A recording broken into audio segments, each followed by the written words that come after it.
என் பெயர் பவுன் ராஜ். 28 வயதான எனக்கு நடுத்தர உயரம், வலுவான தோள்பட்டை, நன்கு பராமரிக்கப்பட்ட உடல்வாகு இருந்தது. கருமையான முகத்தில் பிரகாசமான கண்கள், அடர்த்தியான புருவங்கள், நன்கு வளர்ந்த தாடி எனக்கு ஒரு தனித்துவமான தோற்றத்தை கொடுத்தன. என் புன்னகையில் ஒரு மாயம் இருந்தது என்பார்கள். நான் எப்போதும் சுத்தமான சட்டையும் நேர்த்தியான பேண்ட்டும் அணிந்திருப்பேன். என் குரலில் ஒரு மென்மையும் உறுதியும் கலந்திருக்கும். விளையாட்டில் ஆர்வம், புத்தகங்கள் படிப்பது, இசை கேட்பது என பலதரப்பட்ட ஆர்வங்கள் கொண்டவன் நான்.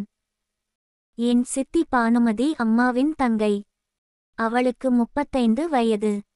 ஆனால் அவளை பார்த்தால் 28 வயதுதான் இருக்கும் என்று யார் வேண்டுமானாலும் சொல்லலாம். அவளது அழகு வார்த்தைகளால் விவரிக்க முடியாதது.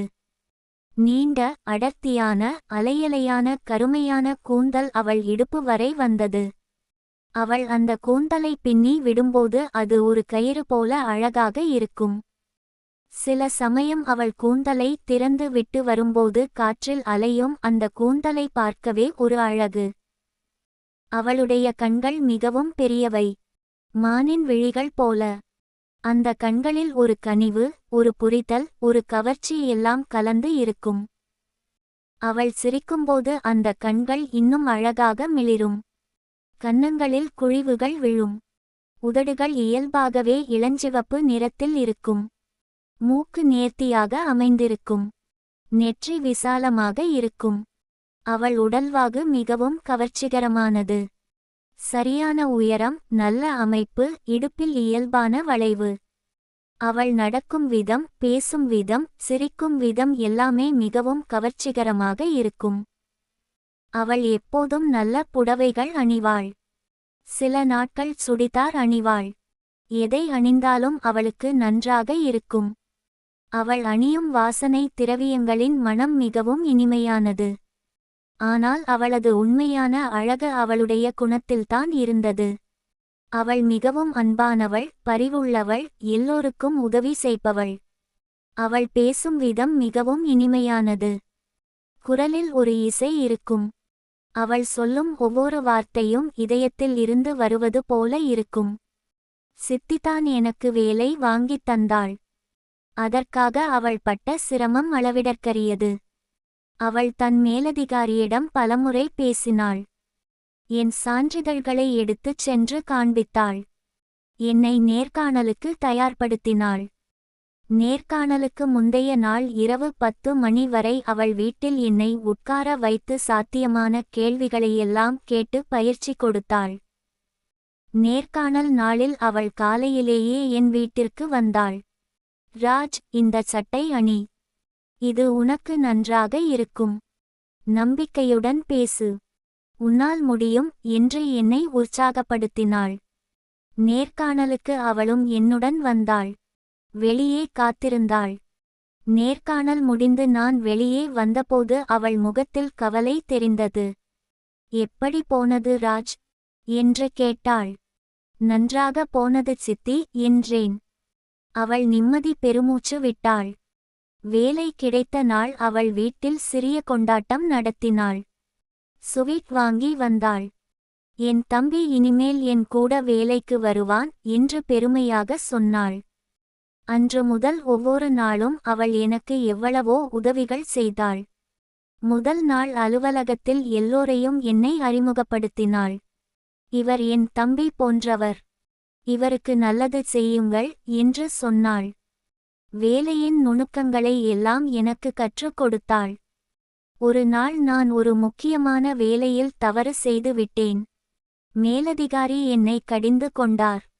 நான் மனம் உடைந்து போனேன். சித்தி அதை உணர்ந்தாள். மதிய உணவு நேரத்தில் என்னை தனியாக அழைத்துச் சென்றாள். ராஜ், வருத்தப்படாதே. எல்லோருக்கும் தவறுகள் நடக்கும். இதிலிருந்து கற்றுக்கொள். அடுத்த முறை இன்னும் நன்றாகச் செய் என்று ஆறுதல் சொன்னாள். அவள் கண்களில் கனிவை பார்த்தபோது என் மனம் லேசானது. மற்றொரு நாள் நான் உடல்நலம் சரியில்லாமல் இருந்தேன். காய்ச்சல் வந்திருந்தது. ஆனால் முக்கியமான மீட்டிங் இருந்ததால் அலுவலகம் வந்திருந்தேன். சித்தி என்னை பார்த்தவுடன், ராஜ், உனக்கு காய்ச்சல் இருக்கு. ஏன் வந்தாய்? வீட்டில் ஓய்வு எடுக்கலாமே என்றாள். சித்தி, மீட்டிங் இருக்கு என்றேன். அவள் என் நெற்றியை தொட்டு பார்த்தாள்.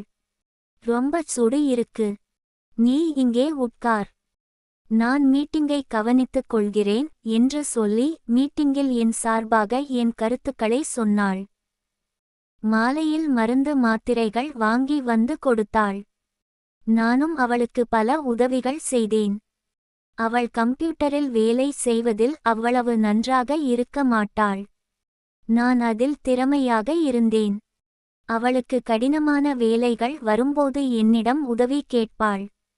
ராஜ், இந்த எக்ஸெல் ஷீட்டை சரி செய்ய முடியுமா என்பாள். நான் உடனே அவள் மேசைக்கு சென்று உதவுவேன். சில சமயம் மணிக்கணக்கில் அமர்ந்து அவள் வேலையை முடித்துக் கொடுப்பேன். ஒரு முறை அவளுக்கு ஒரு பெரிய விளக்கக்காட்சி தயாரிக்க வேண்டியிருந்தது. அவள் மிகவும் பதட்டமாக இருந்தாள். ராஜ், நான் இதை எப்படி செய்வது?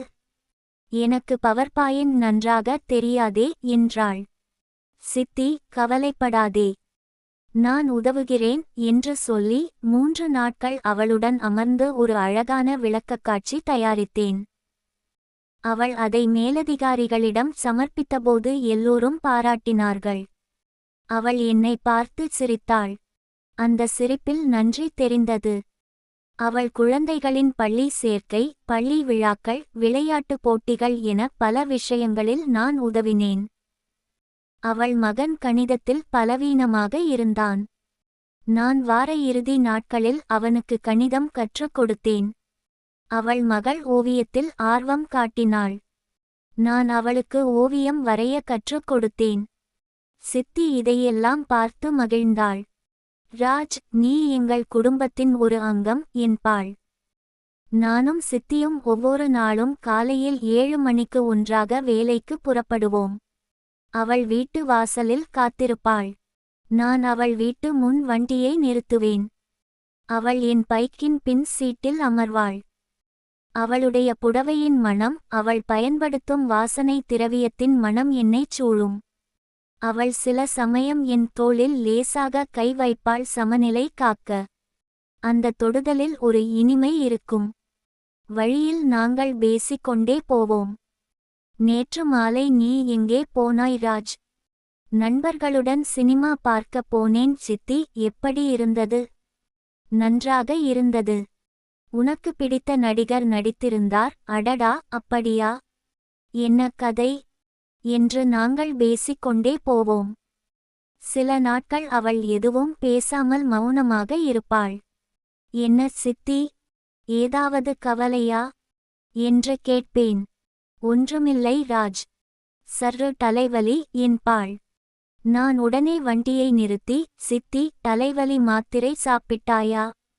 வேண்டாம், இன்று வீட்டில் ஓய்வு எடு. நான் அலுவலகத்தில் உன் வேலையை பார்த்துக் கொள்கிறேன் என்பேன். அவள் என் முகத்தை பார்த்து சிரிப்பாள். இல்லை ராஜ், நான் நன்றாக இருக்கிறேன். போகலாம் என்பாள். அலுவலகத்தில் மதிய உணவு நேரம் எங்களுக்கு மிகவும் சிறப்பானது. நாங்கள் எப்போதும் ஒன்றாக சாப்பிடுவோம். சில நாட்கள் அவள் வீட்டில் இருந்து சாப்பாடு கொண்டு வருவாள். ராஜ், நான் இன்று உனக்காக உன் பிடித்த பாயசம் செய்து கொண்டு வந்திருக்கிறேன் என்பாள். அவள் கையால் செய்த உணவு ரொம்ப சுவையாக இருக்கும். சித்தி, நீ செய்த உணவு அம்மா செய்ததை விட சுவையாக இருக்கு என்பேன். அவள் சிரித்துக்கொண்டே, சி, உன் அம்மாவிடம் இதை சொல்லாதே என்பாள்.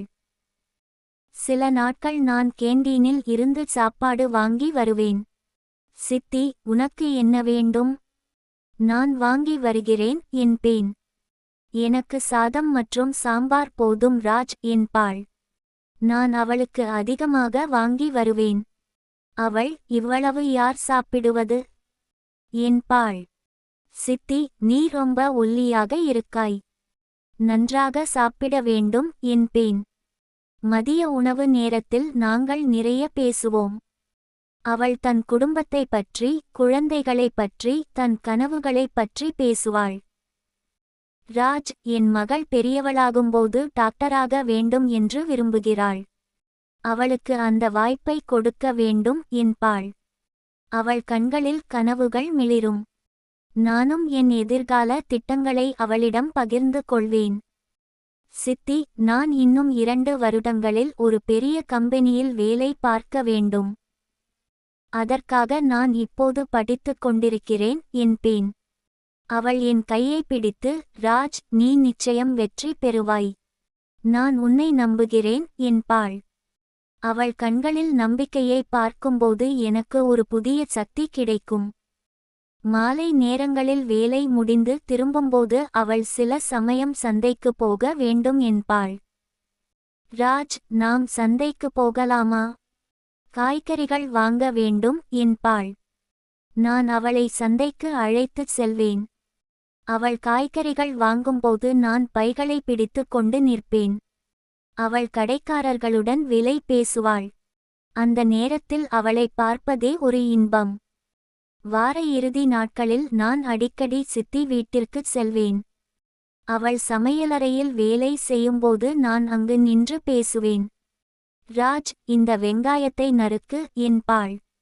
நான் வெங்காயத்தை நறுக்குவேன். கண்களில் கண்ணீர் வரும். அவள் சிரித்துக்கொண்டே, ஆண்களால் வெங்காயம் நறுக்க முடியாது என்பாள். சித்தி, நீதான் எனக்கு சமைக்க கற்றுக்கொடு என்பேன். அவள், சரி, இன்று நான் உனக்கு பாயசம் செய்ய கற்றுத் தருகிறேன் என்று சொல்லி பதமாக எல்லா விவரங்களையும் சொல்லித் தருவாள்.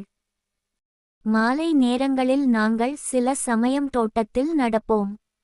அவள் வீட்டில் ஒரு சிறிய தோட்டம் இருந்தது. அங்கு பல மரங்களும் செடிகளும் இருந்தன. ராஜ், இந்த ரோஜா செடியை பார். நான் தான் நட்டேன். இன்று பூத்திருக்கிறது என்று சந்தோஷமாக காட்டுவாள். நாங்கள் தோட்டத்தில் அமர்ந்து வானத்தை பார்ப்போம். நட்சத்திரங்களை பார்த்து, அந்த நட்சத்திரம் எவ்வளவு தூரத்தில் இருக்கும் என்று கேட்பாள். நான் எனக்கு தெரிந்த அறிவியல் தகவல்களை சொல்வேன். சில மாலைகளில் நாங்கள் வீட்டின் மாடியில் அமர்ந்திருப்போம். அங்கிருந்து நகரத்தின் காட்சி அழகாக தெரியும். சூரியன் மறையும் காட்சி மிகவும் அழகாக இருக்கும். சித்தி, ராஜ், பார் அந்த சூரிய அஸ்தமனத்தை. எவ்வளவு அழகு என்பாள். நாங்கள் மௌனமாக அமர்ந்து அந்த அழகை ரசிப்போம். அந்த மௌன தருணங்களில் வார்த்தைகள் தேவைப்படாது. எங்களுக்குள் ஒரு புரிதல் இருந்தது. இப்படி நாட்கள் செல்லச் செல்ல நாங்கள் இருவரும் மிகவும் நெருக்கமானோம். அவள் என் சித்தி என்பதை விட ஒரு நெருங்கிய நண்பன் போல ஆனாள்.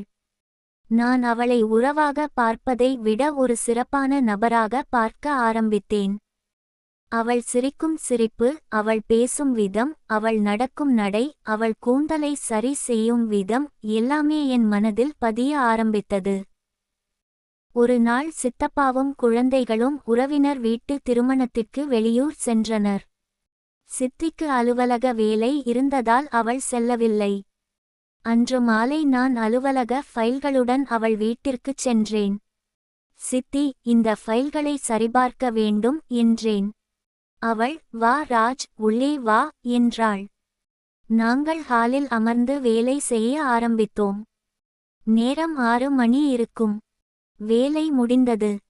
ராஜ், நீ இங்கேயே இரு. நான் காபி போடுகிறேன் என்று சித்தி சமையலறைக்குச் சென்றாள். அவள் 2 காபி கப்புகளுடன் திரும்பி வந்தாள். நாங்கள் காபி குடித்தோம். பேச்சு ஆரம்பமானது. ராஜ், உனக்கு திருமணம் பற்றி யோசித்ததுண்டா என்று சித்தி கேட்டாள். இல்லை சித்தி, இன்னும் நேரம் இருக்கிறது என்றேன். நீ எப்படிப்பட்ட பெண்ணை திருமணம் செய்து கொள்ள விரும்புகிறாய் என்று கேட்டாள். நான் சிறிது யோசித்து, உன்னைப் போல இருக்க வேண்டும் சித்தி என்றேன். அவள் ஆச்சரியமாக பார்த்தாள். என்னைப் போலவா என்றாள். ஆமாம் சித்தி. உன்னைப் போல அன்பானவளாக, புரிந்து கொள்பவளாக, அழகானவளாக இருக்க வேண்டும் என்றேன். அவள் முகம் சிவந்தது. ராஜ், நீ என்னை மிகவும் புகழ்கிறாய் என்றாள். அந்த பேச்சு தொடர்ந்தது. நாங்கள் வாழ்க்கையைப் பற்றி, கனவுகளைப் பற்றி, பிரபஞ்சத்தைப் பற்றி, கடவுளைப் பற்றி, அன்பைப் பற்றி எல்லாவற்றையும் பற்றி பேசினோம். நேரம் ஓடிக்கொண்டிருந்தது. மணி 8 ஆனது. வெளியே இருட்டிவிட்டது. ராஜ், உனக்கு பசிக்கவில்லையா என்று சித்தி கேட்டாள். இல்லை சித்தி, இந்த பேச்சில் பசி தெரியவில்லை என்றேன். அவள் சிரித்தாள். சரி, நான் ஏதாவது செய்கிறேன். நீயும் சாப்பிடு என்றாள். சித்தி, நான் உதவுகிறேன் என்று நான் சமையலறைக்கு அவளுடன் சென்றேன். நாங்கள் இருவரும் சேர்ந்து சமைத்தோம். அவள் காய்கறிகளை நறுக்கினாள். நான் அவளுக்கு உதவினேன். சமையல் முடிந்தது. நாங்கள் இருவரும் சேர்ந்து சாப்பிட்டோம். சாப்பிட்டு முடித்து மீண்டும் ஹாலுக்கு வந்தோம். சோபாவில் அமர்ந்து டிவியில் ஒரு படம் பார்த்தோம். படத்தில் ஒரு காதல் காட்சி வந்தது. நாங்கள் இருவரும் மௌனமாக பார்த்து கொண்டிருந்தோம். எனக்குள் ஒரு உணர்வு பிறந்தது. சித்தி மிகவும் அருகில் அமர்ந்திருந்தாள். அவள் மூச்சின் சப்தம் கேட்டது. அவள் வாசனை என்னைச் சூழ்ந்தது. நான் அவளை பார்த்தேன். அவளும் என்னை பார்த்தாள். அந்த பார்வையில் ஏதோ ஒன்று இருந்தது. அது அன்பா, ஈர்ப்பா, காமமா, என்னவென்று தெரியவில்லை. ஆனால் அது வலுவானதாக இருந்தது. சித்தி என்று நான் தொடங்கினேன். ஓம் என்று அவள் மெதுவாக பதில் சொன்னாள். நீ மிகவும் அழகாக இருக்கிறாய் என்றேன்.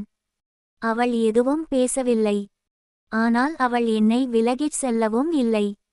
நான் மெதுவாக என் கையை நீட்டி அவள் கையைத் தொட்டேன். அவள் நடுங்கினாள். ஆனால் என் கையை விலக்கவில்லை. எப்படி ஆரம்பித்தது என்று தெரியவில்லை. அடுத்த சில நிமிடங்களில் எல்லா எல்லைகளும் உடைந்தன. நாங்கள் இருவரும் ஒருவரை ஒருவர் அணைத்துக் கொண்டோம். உறவுகளின் எல்லைகள் மறக்கப்பட்டன. அன்று இரவு முழுவதும் நாங்கள் அந்த தவறில் மூழ்கியிருந்தோம். பலமுறை மீண்டும் மீண்டும் அதே தவறு நடந்தது. இரவு 12 மணி, 1 மணி, 2 மணி என நேரம் கடந்து கொண்டே இருந்தது. எங்களுக்கு நேரத்தைப் பற்றிய உணர்வே இல்லை. விடிய விடிய யதார்த்தம் முகத்தில் அரைந்தது. நாங்கள் என்ன செய்துவிட்டோம் என்ற உணர்வு வந்தது. சித்தி தன் உடைகளை அணிந்து கொண்டு தரையில் அமர்ந்து கைகளால் முகத்தை மூடிக்கொண்டு கதறி அழுதாள். என்ன செய்துவிட்டோம் ராஜ், என்ன செய்துவிட்டோம். நான் என் கணவனுக்கு துரோகம் செய்துவிட்டேன். என் குழந்தைகளுக்கு நான் எப்படி முகம் காட்டுவேன். நான் என்ன தாயாக இருக்கிறேன். நான் எவ்வளவு பெரிய பாவம் செய்துவிட்டேன் என்று அழுதாள். நானும் குற்ற உணர்ச்சியில் சிக்கியிருந்தேன். என் உடல் நடுங்கியது. சித்தி, மன்னித்துவிடு. இது என் தவறு. நான் மன்னிக்கவும். நான் உன்னை மதிக்க வேண்டும். ஆனால் என்று நானும் அழ ஆரம்பித்தேன். நாங்கள் இருவரும் நீண்ட நேரம் அழுதோம். பிறகு சித்தி, ராஜ், இது நடந்துவிட்டது. இதை நாம் மாற்ற முடியாது. ஆனால் இனிமேல் இது மீண்டும் நடக்கக்கூடாது. இது ஒரு பயங்கரமான தவறு. இதை நாம் இருவரும் மறந்துவிட வேண்டும். இந்த ரகசியம் யாருக்கும் தெரியக்கூடாது என்றாள். நான் தலையாட்டினேன். ஆமாம் சித்தி. இது மீண்டும் நடக்காது. நான் உறுதியளிக்கிறேன் என்றேன். விடிந்தது. நான் வீட்டிற்குச் சென்றேன். அன்று முழுவதும் என்னால் தூங்க முடியவில்லை. என் மனசாட்சி என்னை வாட்டியது. என்ன செய்துவிட்டோம் என்ற எண்ணம் என்னை விட்டு போகவில்லை. அடுத்த சில வாரங்கள் மிகவும் கடினமாக இருந்தன. நாங்கள் ஒருவரை ஒருவர் தவிர்த்தோம். நான் தனியாக வேலைக்குச் சென்றேன். சித்தி என்னை பார்க்கவே இல்லை. குடும்ப விழாக்களில் கூட நாங்கள் தனித்தனியாக இருந்தோம். என் அம்மா கவனித்தாள். ராஜ், நீயும் பானுவும் ஏன் இப்படி தனித்தனியாக இருக்கிறீர்கள்? ஏதாவது பிரச்சனையா என்று கேட்டாள். இல்லை அம்மா, எதுவும் இல்லை என்று நான் போய் சொன்னேன். மெல்ல மெல்ல நாங்கள் மீண்டும் பேச ஆரம்பித்தோம். சித்தி ஒரு நாள் என்னை தனியாக அழைத்து, ராஜ், இப்படி தவிர்த்தால் மற்றவர்களுக்கு சந்தேகம் வரும். நாம் பழையபடி இயல்பாக நடந்து கொள்ள வேண்டும். அது மட்டுமே வழி என்றாள். அவள் சொன்னது சரிதான். நாங்கள் மெல்ல மெல்ல பழைய நிலைக்கு வந்தோம். மீண்டும் ஒன்றாக வேலைக்குச் செல்ல ஆரம்பித்தோம். மீண்டும் பேச ஆரம்பித்தோம். எல்லாம் சரியாகிவிட்டது என்று நினைத்தோம். ஆனால் மனித மனம் பலவீனமானது. நாங்கள் எவ்வளவுதான் மறக்க முயன்றாலும் அந்த இரவு எங்கள் நினைவில் இருந்து கொண்டே இருந்தது. மீண்டும் அந்த தவறு செய்யக்கூடாது என்று எவ்வளவோ முயன்றோம். ஆனால் 3 மாதங்கள் கடந்தன. நாங்கள் மீண்டும் பழைய நிலைக்கு வந்துவிட்டோம். ஒன்றாக வேலைக்குச் செல்வது, ஒன்றாக சாப்பிடுவது, வார இறுதிகளில் ஒன்றாக நேரம் செலவிடுவது எல்லாம் மீண்டும் ஆரம்பமானது. ஆனால் இப்போது எங்களுக்குள் ஒரு வித்தியாசம் இருந்தது. ஒரு மறைமுகமான பதற்றம், ஒரு அடக்கப்பட்ட ஆசை. நாங்கள் ஒருவரை ஒருவர் பார்க்கும் விதம் மாறியிருந்தது. சித்தி தன் கூந்தலை சரி செய்யும்போது நான் அவளை கூர்ந்து பார்ப்பேன். அவள் சிரிக்கும்போது அவள் உதடுகளை நான் வெறித்து பார்ப்பேன். அவள் நடக்கும்போது அவள் நடையை நான் கவனிப்பேன். அவளும் என்னை அவ்வப்போது திருட்டுத்தனமாக பார்ப்பதை நான் உணர்ந்தேன். ஒரு வெள்ளிக்கிழமை மாலை என் வீட்டில் அனைவரும் என் சித்தி வீட்டு விழாவிற்கு வெளியூர் சென்றார்கள். நான் மட்டும் அலுவலக வேலை காரணமாக வீட்டில் இருந்தேன். மாலை 6 மணியளவில் சித்தி என் வீட்டு வாசலில் வந்து நின்றாள்.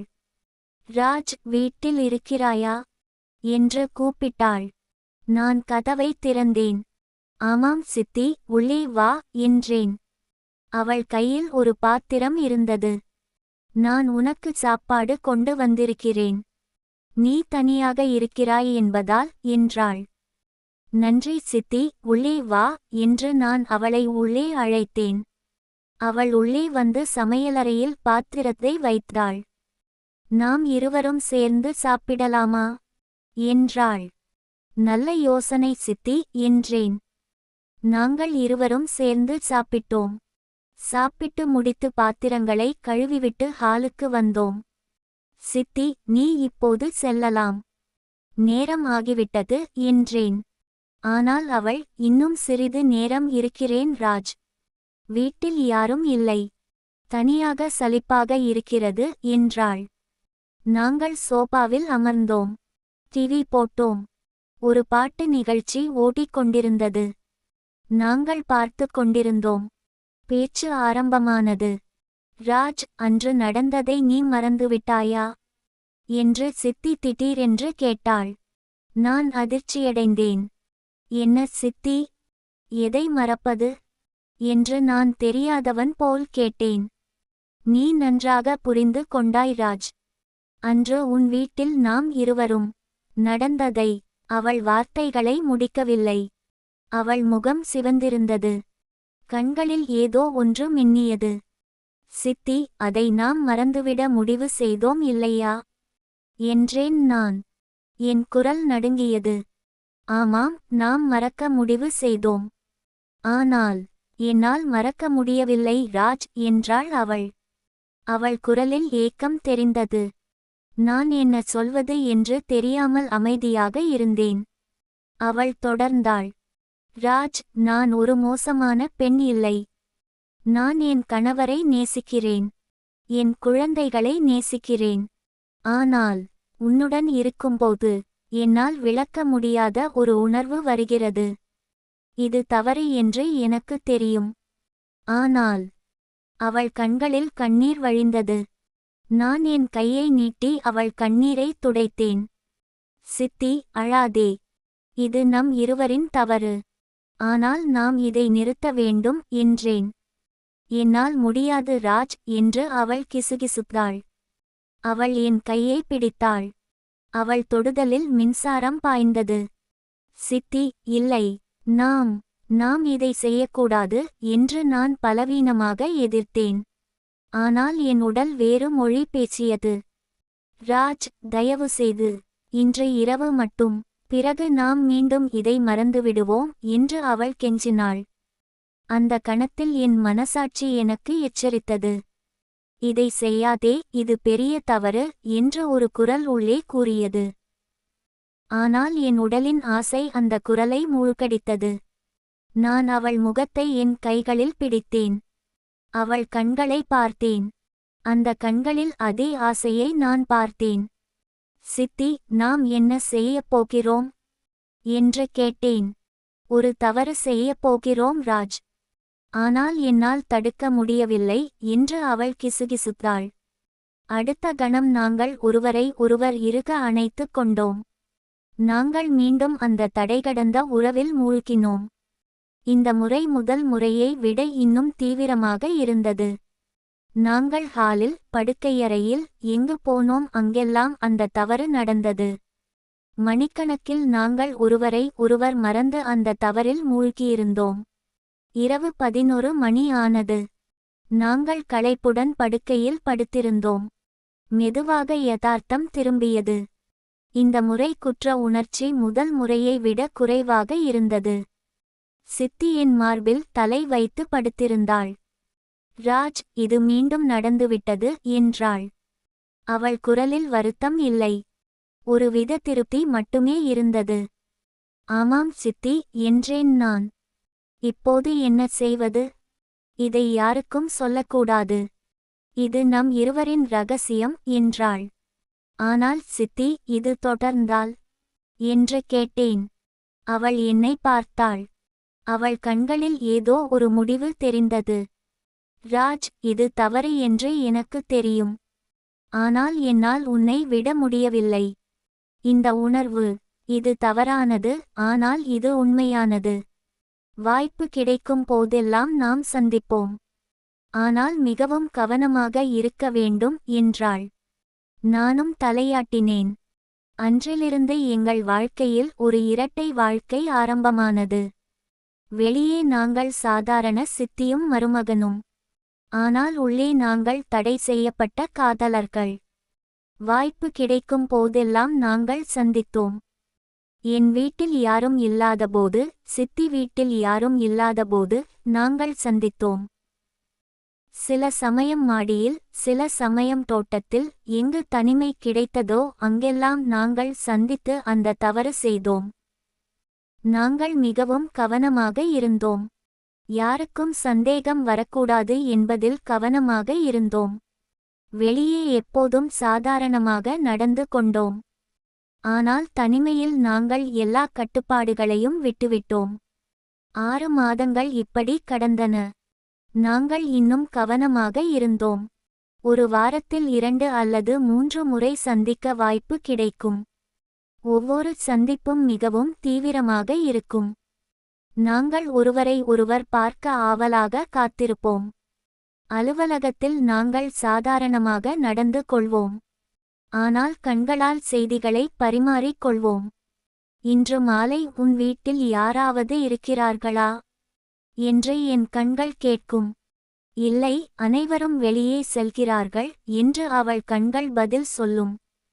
மதிய உணவு நேரத்தில் நாங்கள் ஒன்றாக உட்கார்ந்து சாப்பிடும்போது மேசைக்கு அடியில் நாங்கள் கால்களை தொடுத்துக் கொள்வோம்.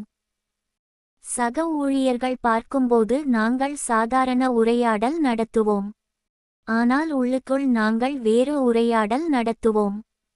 வார இறுதி நாட்களில் குடும்ப விழாக்களில் சந்திக்கும்போது நாங்கள் எல்லோர் முன்னும் சாதாரணமாக இருப்போம். ஆனால் வாய்ப்பு கிடைக்கும்போது ஒரு வெறுமையான அறையில், ஒரு மூலையில், நாங்கள் விரைவாக ஒருவரை ஒருவர் தொட்டுக்கொள்வோம், முத்தமிடுவோம். இந்த இரட்டை வாழ்க்கை 10 மாதங்கள் தொடர்ந்தது. நாங்கள் நினைத்தோம் நாங்கள் மிகவும் புத்திசாலிகள், யாருக்கும் தெரியாமல் இதை தொடர முடியும் என்று. ஆனால் விதி வேறு திட்டம் வைத்திருந்தது. அந்த கொடூரமான நாள் வந்தது. ஒரு சனிக்கிழமை மாலை. சித்தப்பா தன் அலுவலக நண்பர்களுடன் வெளியே சென்றிருந்தார். குழந்தைகள் பள்ளி விளையாட்டு போட்டியில் கலந்து கொள்ள சென்றிருந்தார்கள். சித்தி வீட்டில் தனியாக இருந்தாள். அவள் என்னை அழைத்தாள். ராஜ், வீட்டில் யாரும் இல்லை. நீ வர முடியுமா என்று கேட்டாள். நான் உடனே அவள் வீட்டிற்குச் சென்றேன். நாங்கள் ஹாலில் சிறிது நேரம் பேசிக் கொண்டிருந்தோம். பிறகு சித்தி, ராஜ், நான் புதிய புடவை வாங்கியிருக்கிறேன். அது எனக்கு எப்படி இருக்கும் என்று பார்க்கிறாயா என்றாள். சரி சித்தி என்றேன் நான். அவள் தன் படுக்கையறைக்குச் சென்றாள். நானும் அவளை பின்தொடர்ந்தேன். அவள் புடவையை எடுத்துக் காட்டினாள். ரொம்ப அழகாக இருக்கு சித்தி. உனக்கு நன்றாக பொருந்தும் என்றேன். அவள் என்னை நெருங்கி வந்தாள். ராஜ், எனக்கு உன்னை ரொம்ப மிஸ் ஆகுது. இந்த வாரம் முழுவதும் நாம் சந்திக்கவில்லை என்றாள். அவள் கண்களில் ஆசை தெரிந்தது. நான் அவளை அணைத்துக் கொண்டேன். எனக்கும்தான் சித்தி என்றேன். நாங்கள் முத்தமிட ஆரம்பித்தோம். ஆடைகள் களையப்பட்டன. நாங்கள் படுக்கையில் விழுந்தோம். நாங்கள் அந்த தவறில் ஆழ்ந்திருந்தோம். எங்களுக்கு உலகமே தெரியவில்லை. நாங்கள் எவ்வளவு ஆபத்தான சூழ்நிலையில் இருக்கிறோம் என்று தெரியவில்லை. திடீரென்று படுக்கையறையின் கதவு திறந்தது. அங்கே என் சித்தப்பா, என் அம்மா, என் அப்பா மூவரும் நின்றார்கள். அவர்கள் முகத்தில் அதிர்ச்சி, வேதனை, கோபம் எல்லாம் கலந்து இருந்தது. என்ன இது பானுமதி என்று சித்தப்பா கதறினார். அவர் குரல் நடுங்கியது. கண்களில் கண்ணீர் வழிந்தது. நாங்கள் உடனடியாக எழுந்து ஆடைகளை அணிய முயன்றோம். ஆனால் அர்த்தமில்லை. அவர்கள் எல்லாவற்றையும் பார்த்துவிட்டார்கள். என் அம்மா தரையில் சுருண்டு விழுந்தாள். என் தங்கை, என் மகன், என்ன செய்கிறீர்கள் என்று அலறினாள். அவள் மூர்ச்சையாகிவிட்டாள். என் அப்பா மௌனமாக நின்றார். அவர் முகத்தில் எந்த உணர்ச்சியும் இல்லை. ஆனால் அவர் கண்களில் பெரும் வேதனை தெரிந்தது. அவர் என்னை பார்த்து, ராஜ், நீ எங்கள் குடும்பத்தை அழித்துவிட்டாய் என்று மெதுவாக சொன்னார். சித்தப்பா என் சட்டையை பிடித்து இழுத்தார்.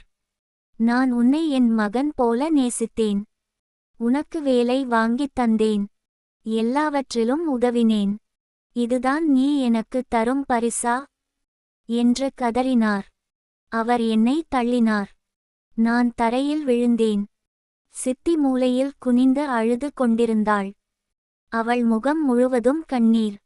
மன்னிச்சுடுங்க, மன்னிச்சுடுங்க, எனக்கு என்ன ஆச்சு தெரியலை என்று கதறினாள். என் அப்பா அம்மாவை தூக்கிக் கொண்டு வெளியே சென்றார். சித்தப்பா எங்களை பார்த்து, நீங்கள் இருவரும் என் வாழ்க்கையை நாசம் செய்துவிட்டீர்கள். என் குழந்தைகளின் எதிர்காலத்தை அழித்துவிட்டீர்கள். எங்கள் குடும்பத்தின் மதிப்பை சேற்றில் புரட்டிவிட்டீர்கள் என்று சொல்லிவிட்டு வெளியே சென்றார். நாங்கள் இருவரும் அந்த அறையில் தனியாக இருந்தோம். எங்கள் பாவத்தின் பயங்கரமான விளைவுகள் எங்களை சூழ்ந்திருந்தன. நாங்கள் என்ன செய்துவிட்டோம் என்பது முழுமையாக புரிந்தது. ராஜ், நாம் என்ன செய்துவிட்டோம் என்று சித்தி கேட்டாள். அவள் குரலில் பயங்கரமான வருத்தம் இருந்தது. நாம் ஒரு பெரிய பாவம் செய்துவிட்டோம் சித்தி. இப்போது அதற்கான விலையை கொடுக்க வேண்டும் என்றேன் நான். அன்றைய இரவு என் வாழ்வில் மறக்க முடியாத இரவு. குடும்பம் முழுவதும் கூடியது. பெரியவர்கள் அழைக்கப்பட்டார்கள். பெரிய சண்டை, அழுகை, கதறல் எல்லாம் நடந்தது. சித்தப்பா விவாகரத்து செய்ய முடிவு செய்தார். ஆனால் பெரியவர்கள் தடுத்தார்கள். குழந்தைகளை நினைத்து மன்னித்துவிடு என்று சொன்னார்கள். பல நாள் பேச்சுவார்த்தைக்குப் பிறகு சித்தப்பா சித்தியை மன்னித்தார். ஆனால் அவர்கள் உறவு ஒருபோதும் பழையபடி ஆகவில்லை. என் பெற்றோர் என்னை மன்னித்தார்கள், ஆனால் அவர்கள் கண்களில் இன்னும் வேதனையை காண்கிறேன். அவர்கள் என்னை பார்க்கும்போது ஏமாற்றம் தெரிகிறது. நான் வேலையை விட்டுவிட்டு வேறு நகரத்திற்கு மாறினேன். சித்தியும் வேலையை விட்டுவிட்டு வீட்டிலேயே இருக்கிறாள். நாங்கள் இருவரும் இப்போது ஒருவரை ஒருவர் பார்ப்பதில்லை. குடும்ப விழாக்களில் கூட நாங்கள் ஒன்றாக வருவதில்லை. சித்தியின் குழந்தைகள் எல்லாவற்றையும் கேள்விப்பட்டார்கள். அவர்கள் தாயிடம் சரியாக பேசுவதில்லை. அவர்கள் மனதில் பெரும் காயம் ஏற்பட்டுள்ளது. இன்று 2 ஆண்டுகள் ஆகியிருக்கின்றன அந்த கொடூரமான நாளுக்கு. நான் இன்னும் குற்ற உணர்ச்சியில் வாடுகிறேன். ஒவ்வொரு நாளும் நான் செய்த தவறு என்னை வாட்டுகிறது. சித்தி சமீபத்தில் என்னை தொலைபேசியில் தொடர்பு கொண்டாள். ராஜ், எப்படி இருக்கிறாய் என்று கேட்டாள். அவள் குரலில் அதே பழைய இனிமை இருந்தது. ஆனால் அதில் ஒரு வருத்தமும் இருந்தது. நான் நன்றாக இருக்கிறேன் சித்தி. நீ என்றேன். என் வாழ்க்கை நரகமாகிவிட்டது ராஜ். என் கணவர் என்னை மன்னித்திருக்கிறார், ஆனால் என்னை நம்புவதில்லை. என் குழந்தைகள் என்னை வெறுக்கிறார்கள். நான் ஒவ்வொரு நாளும் வாழ்வதே ஒரு தண்டனை என்றாள். எனக்கும் மன்னிப்பு சித்தி. நான் உன் வாழ்க்கையை அழித்துவிட்டேன் என்றேன். இல்லை ராஜ், இது நம் இருவரின் தவறு. ஆனால் நான் மூத்தவள். நான் உன்னை தடுத்திருக்க வேண்டும். நான் உன் சித்தி. நான் உன்னை காக்க வேண்டும். ஆனால் நான் உன்னை தவறான வழியில் அழைத்துச் சென்றேன் என்றாள். நாங்கள் இருவரும் தொலைபேசியின் இருபுறமும் அழுதோம். நாங்கள் என்ன இழந்தோம் என்பது தெளிவாக தெரிந்தது.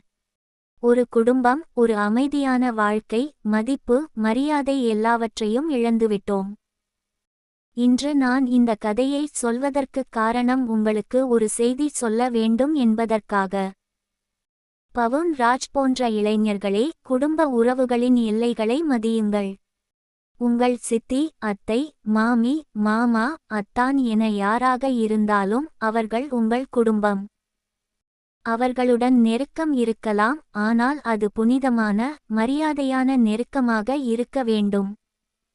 உடல் இன்பத்திற்காக குடும்ப உறவுகளை சீரழித்துவிடாதீர்கள். பானுமதி போன்ற பெண்களே, நீங்கள் மூத்தவர்கள். இளைஞர்களை சரியான வழியில் வழிநடத்த வேண்டியது உங்கள் பொறுப்பு. அவர்கள் தவறான வழியில் செல்லும்போது அவர்களை தடுக்க வேண்டும். உங்கள் தற்காலிக உணர்ச்சிகளுக்காக உங்கள் குடும்பத்தை, குழந்தைகளை, கணவரை காயப்படுத்தாதீர்கள். ஒரு தருணத்தின் இன்பம் ஒரு வாழ்நாள் வருத்தத்தை தருகிறது. நாங்கள் அனுபவித்த சில மணி நேர இன்பத்திற்காக இப்போது வாழ்நாள் முழுவதும் வருத்தப்பட வேண்டியிருக்கிறது. குடும்பத்தின் நம்பிக்கை மிகவும் மதிப்புமிக்கது. அதை காப்பாற்றுங்கள். உங்கள் மனச்சாட்சியின் குரலை கேளுங்கள். தவறான வழியில் செல்லாதீர்கள். ஒருமுறை தவறு நடந்துவிட்டால் உடனடியாக அதை நிறுத்துங்கள். அதை மீண்டும் மீண்டும் செய்து பெரிய பாவத்தை சேர்க்காதீர்கள். நாங்கள் முதல் முறைக்கு பிறகு நிறுத்தியிருக்க வேண்டும். ஆனால் நாங்கள் தொடர்ந்தோம். அதுதான் எங்களை அழித்தது. குடும்ப உறவுகளை மதியுங்கள். அவற்றை காப்பாற்றுங்கள். அவற்றை புனிதமாக வைத்திருங்கள். உங்கள் குடும்பம், உங்கள் மரியாதை, உங்கள் மனசாட்சி இவற்றை விட முக்கியமானது எதுவும் இல்லை. என் தவறு உங்களுக்கு ஒரு பாடமாக இருக்கட்டும். என் வேதனை உங்களுக்கு ஒரு எச்சரிக்கையாக இருக்கட்டும். குடும்ப உறவுகளின் முக்கியத்துவத்தை உணருங்கள். அவற்றை மதியுங்கள். அவற்றை காப்பாற்றுங்கள்.